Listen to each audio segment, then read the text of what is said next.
क्या नाम है आपका? विनोद दुबे। विनोद दुबे जी, कितने सालों से जुड़े हो आसाराम जी बापू से? 20 साल लगभग हो गए। 20 सालों से जुड़े हो। बापू को आजीवन कारावास की सजा हो गई। पहले तो भक्त लोग बोल रहे थे कि बापू हमारे निर्दोष है, अब तो आरोप सिद्ध हो गया, बापू को आजीवन कारावास की सजा हो गई। क्या कहोगे उसके बारे में? उसके बारे में भक्तों के ऊपर कोई फर्क नहीं पड़ता है। सूर्य को भी ग्रहण लगता है, चंद्रमा को भी ग्रहण लगता है, फिर वो ग्रहण हट जाता है, फिर से वो चमकता है। ऐसे पूज्य बापू जी हमारे चमकते हुए सूर्य की तरह हैं, चंद्रमा की तरह। बापू जी को निर्दोष फंसाया गया और बापू जी सुरक्षित बाहर आएंगे, और हमको भरोसा है हाई कोर्ट सुप्रीम कोर्ट पे हम आगे अपील करेंगे और बापू जी हमारे सुरक्षित बाहर आएंगे और निर्दोष बाहर आएंगे। बापू को आजीवन कारावास की सजा हुई, आज भी क्या बापू को आप लोग भगवान मानते हो क्या? के ऊपर, और हमारा परिवार भी पूरा दीक्षित है, हमारे भाई लोग भी सब दीक्षित हुए हैं। आज भी हम बापू जी को अपना भगवान मानते हैं, और हम लगभग बापू जी का जो दिया हुआ नामदान है उसका जप ध्यान करते हैं, अपने बच्चों से भी करवाते हैं। और हमारे पास पड़ोस में जो भी भाई हमसे जुड़े हुए हैं, जैसा बापू जी का संदेश आया था हकीकत में कि जो बापू जी से जुड़े हुए हैं ना, उनका भी कल्याण होगा। तो हमसे जो बापू जी के शिष्य नहीं और हमारे संपर्क में, उनको भी बहुत लाभ हो रहा है बापू जी से। वो भी कहने लगे कि अरे तो बापू जी को फंसा गया, बापू जी निर्दोष है। बापू से नहीं जुड़े थे, उसके पहले जीवन कैसा था? बापू से जुड़े उसके बाद जीवन में क्या परिवर्तन आया?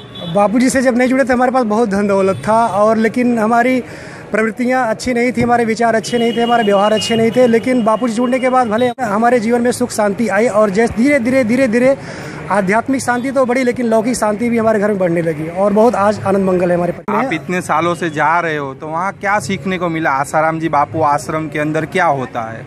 आसाराम जी बापू आश्रम में बस ये सिखाया जाता है कि आपका सुबह से लेकर शाम तक जीवन कैसा है, आपके विचार कैसे बदलते हैं, आपके संस्कार कैसे बदलते हैं। वहाँ जाने मात्र से वहाँ पे हर एक जो भाई समर्पित है आश्रम में, उनकी प्रवृत्तियों से, उनके हिलचाल से, और वहाँ पे जो प्रवृत्तियाँ चलती हैं, बाल संस्कार, ऋषि प्रसाद, योग वेदांत समितियों के द्वारा जो आयोजन कार्यक्रम होते हैं, उसकी झलक से, उसकी प्रवृत्तियों से भी, उसके वाइब्रेशन से हमको बहुत कुछ सीखने को मिलता है। बाकी तो क्या सीखे वहाँ जाने से? वहाँ से जाने से हमारे जीवन में ब्रह्मचर्य, संयम, परोपकार की भावना, सेवा की भावना, ये सारी प्रवृत्ति हमसे जुड़ी है।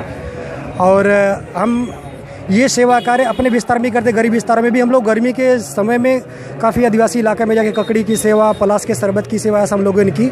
और बापू के शिष्य दिखाते नहीं है बल्कि करते हैं, उसमें दिखाने की कोई जरूरत नहीं है। बापू पे आरोप लगे, बापू को आजीवन कारावास की सजा हो गई, क्या बापू को आज भी निर्दोष मानते हो क्या? जी हाँ, निर्दोष मानते हैं और निर्दोष मानते रहेंगे। बापू जी हमारे पहले से निर्दोष हैं, अभी है, बाद में भी रहेंगे। उसमें बापू जी के ऊपर कोई दाग नहीं है। तो हकीकत षड्यंत्र के तहत बापू जी को फंसाया गया है। कौन फंसाएगा बापू को? बापू जी को ईसाई मिशनरी के द्वारा फंसाया गया है पहले से ही। वो बापू जी बाल संस्कार और युवा धन सुरक्षा और धर्म परिवर्तन के जो सारे आरोप लोगों में जो षड्यंत्र चलता था, बापू ने उसका कटाक्ष किया, उसका विरोध किया, इस तहत बापू जी को फंसाया गया है। और देर सवेर वही सब प्रवृत्तियाँ, बापू जी कहते थे कई बार, स्वधर्म निधर्म श्रेष्ठ, अपने धर्म में मर जाना अच्छा है, अपना धर्म परिवर्तन नहीं करना चाहिए। बापू जी का वही संदेश आज भी है, और उनके शिष्य भी वही संदेश चारों तरफ फैला रहे हैं, अपने धर्म में रहे, अपने धर्म में जिए। प्रशासन से क्या मांग करोगे, क्या उम्मीद लगाए रखे हो? प्रशासन को भी हकीकत मालूम है क्या कैसे चल रहा है, उनको भी मालूम है, और वो उनसे भी अपने गुजारिश करेंगे कि वो भी सरकार से ऐसा अपील भी कर सकते हैं, जैसा अभी देखा जा रहा है कि सरकार हमारे पक्ष में निर्णय दे और हाई कोर्ट सुप्रीम कोर्ट जैसे भी हो, बापू जी को निर्दोष बरी किया जाए। ये थे दुबे जी, और इन्होंने जो धर्मांतरण की बात की, तो हम अभी सूरत शहर में खड़े हैं। यहाँ से करीबन आहुआ डांग विस्तार पड़ता है, आदिवासी क्षेत्र। वहाँ बापू के भक्त लोगों ने आदिवासी क्षेत्र में जाके धर्मांतरण रोकने का काम किया। वहाँ ईसाई मिशनरियाँ हिंदुओं को कन्वर्ट करके ईसाई बनाते थे, तो आसाराम जी बापू ने और आसाराम जी बापू के भक्तों ने वहाँ जाके फिर से उनको हिंदू धर्म में लाया। और लगातार हिंदूवादी संगठन और बापू के भक्त यही बोल रहे हैं कि ईसाई मिशनरियों ने आसाराम जी बापू को फंसाया। और आज बापू को आजीवन कारावास की सजा होने के बाद भी भक्तों की श्रद्धा में कोई कमी नहीं आई है, और भक्त आज भी आसाराम जी बापू को भगवान से कम नहीं मानते हैं।